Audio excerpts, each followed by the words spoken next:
Hey parents, it's Coach K. This month, I wanted to come talk to you about reclaiming your identity.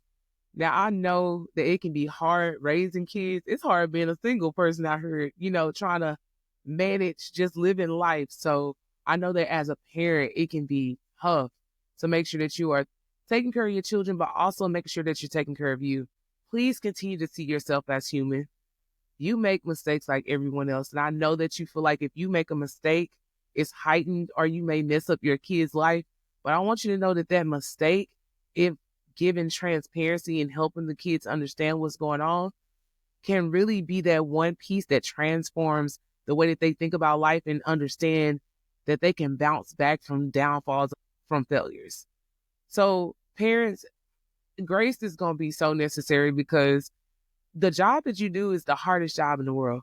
Raising kids is the hardest job in the world. I don't have any children, but I work with kids all the time, and I feel like they're my kids. So if I feel that strongly about them, I can only imagine how strongly you feel about your kids. I know you don't play about yours. I get it, but in order to be able to make sure that you take care of them, you have to make sure you take care of you.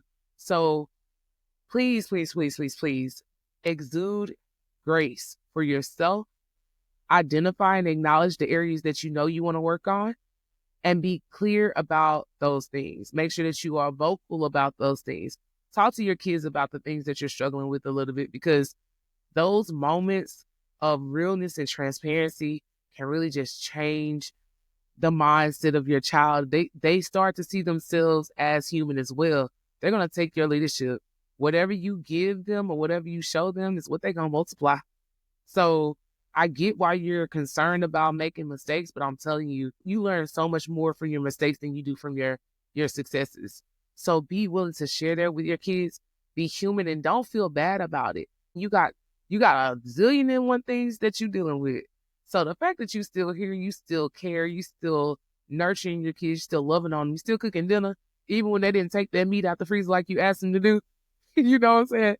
You're still doing all the things. So please, please don't do that to yourself and make sure that you give yourself grace and love on yourself so they can know how to love themselves as well. And God has you covered too. So never stop getting down on your knees and praying for all of that help. See yourself as his child. All right, y'all. Until next time, I'm Coach K. Stay focused, trust God, and respect the process.